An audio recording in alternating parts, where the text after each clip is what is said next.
Congenital problem का cause केवल ये हो सकता है कि वो मदर की हैबिट ड्रिंकिंग की थी या स्मोकिंग की थी, या ये भी हो सकता है कि जेनेटिक भी हो सकता है, जैसे मदर के पेरेंट्स का कोई प्रॉब्लम हो या फादर के पेरेंट्स में कोई इस तरह का प्रॉब्लम हो।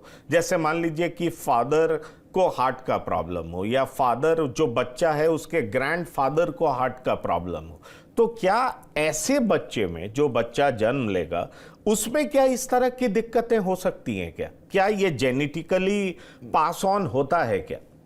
देखिए, ऐसा है, इसके ऊपर काफ़ी रिसर्च हो चुका है। अगर मदर को या फादर को खुद को कंजेनिटल हार्ट डिफेक्ट थे तो उनके बच्चे में ये इंसिडेंस होने के चांसेस ज़्यादा रहते हैं कंपेयर टू नॉर्मल पॉपुलेशन, जो मैंने 8 to 10 per 1000 लाइव बर्थ बताया। अगर पहले बच्चे को कंजेनिटल हार्ट डिफेक्ट था तो नेक्स्ट बेबी में कंजेनिटल हार्ट डिफेक्ट के चांसेस और बढ़ जाते हैं।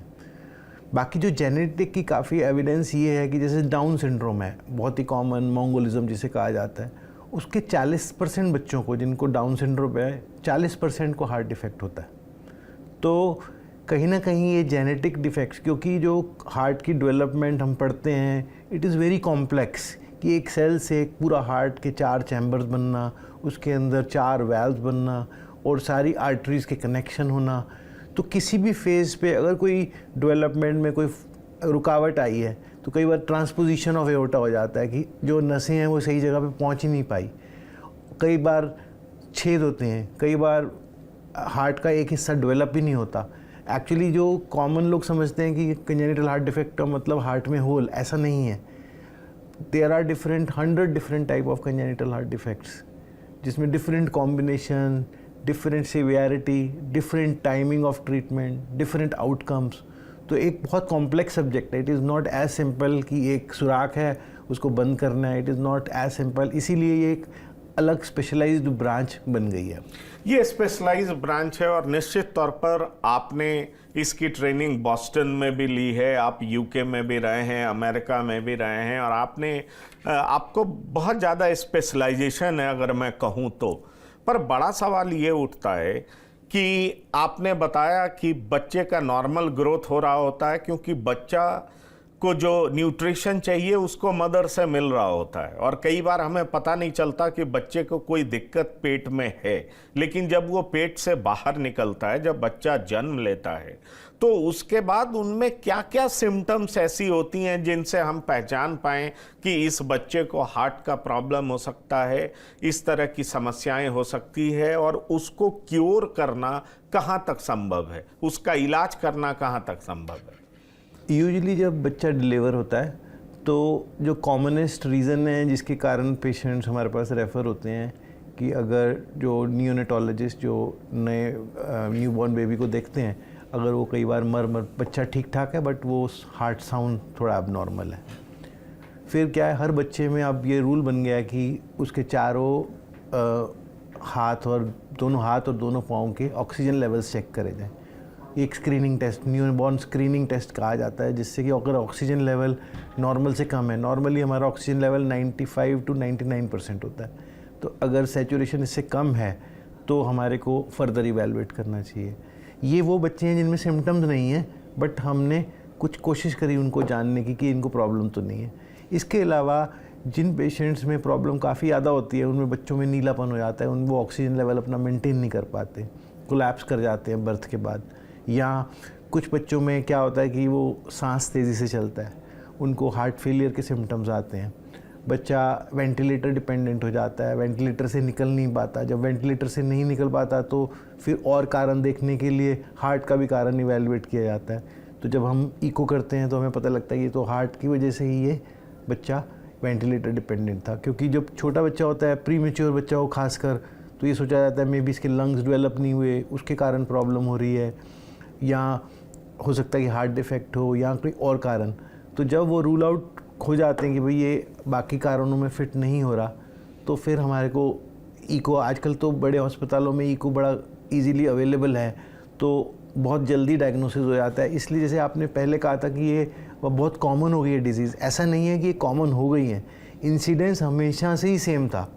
अब हमारे पास सुविधाएं हैं कि हम इनको जल्दी पकड़ लेते हैं, काउंसलिंग हो जाती है और आगे इसका इलाज भी पिछले 30-40 साल में काफ़ी डेवलपमेंट्स हुई हैं, क्योंकि हमने तो खुद इसको डेवलपमेंट्स को होते हुए देखा है। जहाँ एक समय था कि बच्चे के वेट का एक क्राइटेरिया होता था कि बच्चे का वेट कम से कम 8 किलो हो तभी हम सर्जरी का अच्छा आउटकम दे सकते हैं। अब तो हम न्यू बॉर्न बेबीज़ डे 1 पे भी ऑपरेट करते हैं। We don't look at the weight, although risk is little higher than कि जो बच्चा ठीक वेट का है, बट अगर हमें लगता है कि प्रॉब्लम इतनी बड़ी है कि बच्चा उस वेट को अचीव ही नहीं कर पाएगा, तो we go head and do the surgeries for this.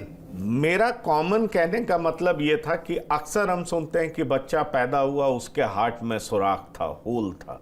अक्सर हम सुनते हैं कि बच्चा पैदा हुआ वो सांस नहीं ले पा रहा था। हम सुनते हैं बच्चा पैदा हुआ पर पैदा होते ही वो रोया नहीं। ये तमाम तरह की बातें हम सुनते हैं और उसके बाद नॉर्मल बोलचाल में ये कहा जाता है कि ऐसा इसलिए हुआ क्योंकि उसका प्रॉपर हार्ट डेवलप नहीं कर पाया या हार्ट में होल था, तमाम तरह की समस्याएं थी। फिर पेरेंट्स ये कहते हैं कि हम रेगुलर डॉक्टर के पास चेकअप करने के लिए गए, हम गायनोकोलॉजिस्ट के पास गए, हम पीडियाट्रिशियन के पास भी जाते रहे। जो भी बच्चों को ट्रीट करने वाले या प्रेग्नेंट वुमेन को ट्रीट करने वाले डॉक्टर्स होते हैं, स्पेशलाइज्ड डॉक्टर्स, उनके पास हम जाते रहे। लेकिन फिर भी ये समस्या क्यों आया, ये समझ से परे, क्योंकि हर महीने इलाज होता है, अल्ट्रासाउंड होता है, हर तरह की सुविधा है आज के टाइम में, फिर भी इस तरह की दिक्कतें क्यों आती हैं, ये पेरेंट्स कहते हैं ये हमारे समझ में बात आई नहीं। तो मैं ये सवाल आपसे इसलिए करना चाहता हूं कि जो लोग कंसीव करते हैं, जो माताएं कंसीव करती हैं, क्या उस समय में उनको कौन कौन सी दवाइयों से दूर रहना चाहिए, किन किन चीज़ों से दूर रहना चाहिए? एक तो आपने बहुत साफ बता दिया कि अगर जेनेटिकली प्रॉब्लम है तो उसके चांसेस बहुत ज़्यादा है, तो उसके चांसेस बहुत ज़्यादा हैं तो ठीक है, वो तो जीन्स में ही आ गया है तो वो प्रॉब्लम है। लेकिन ऐसे पेरेंट्स भी जब खास तौर पे माताएं कंसीव करती हैं तो उनको क्या प्रिकॉशन लेना चाहिए जिससे इस तरह की समस्या रीअकर ना हो, उनके बच्चों में नहीं? जो मेन प्रिकॉशन है, एक तो अच्छा लाइफस्टाइल, दूसरी बात यह है कि जो फर्स्ट 12 वीक्स होते हैं उसमें जब बेबी और मदर का जो कम्युनिकेशन होता है थ्रू द प्लेजेंटा, उसकी वॉल अच्छे से डेवलप नहीं होती। तो जो भी मदर दवाइयाँ खा रही हैं वो इजीली बच्चे को ट्रांसफ़र हो जाती हैं। तो वो वाला एक first trimester is a very critical period, जहाँ पर कि कोई भी मेडिकेशन है वो डॉक्टर अपने गायनेकोलॉजिस्ट से पूछे बिना ना ली जाए, क्योंकि उस समय पे आप समझ रहे हैं कि जो बच्चे और माँ का कम्युनिकेशन है उसमें जो प्लेजेंटल बैरियर है उसकी वॉल बहुत थिन होती है, वो डेवलप नहीं होती। तो जो ड्रग्स मदर ने लिए वो ईज़िली ट्रांसफ़र हो जाते हैं। जैसे कि जो अल्कोहलिज्म है उसके अंदर अल्कोहल भी ट्रांसफ़र हो जाता है बच्चे को, स्मोकिंग के कारण निकोटिन लेवल्स बच्चे के बढ़ जाते हैं। उसी तरह से अगर मदर को एपिलेप्सी की शिकायत है तो एंटी एपिलेप्टिक दवाइयाँ वो खा रही हैं तो वो भी ट्रांसफ़र हो जाएंगी। जो स्टेरॉइड्स हैं तो कुछ कॉमन मेडिसिन हैं, जैसे कि कुछ बच्चे फोकोमिलिया काफ़ी कॉमन था, जो पहले बच्चे होते थे जिनका हाथ और पाँव ही नहीं थे, तो देखा गया कि ये तो एक दवाई के कारण होता है, तो उसको फिर आगे रोका गया। तो इसी तरह से अब तो काफ़ी हमारे पास रिसर्च हो चुकी है कि कौन कौन सी मेडिसिन हमें अवॉइड करनी है या नहीं लेनी या अंडर सुपरविजन लेनी है।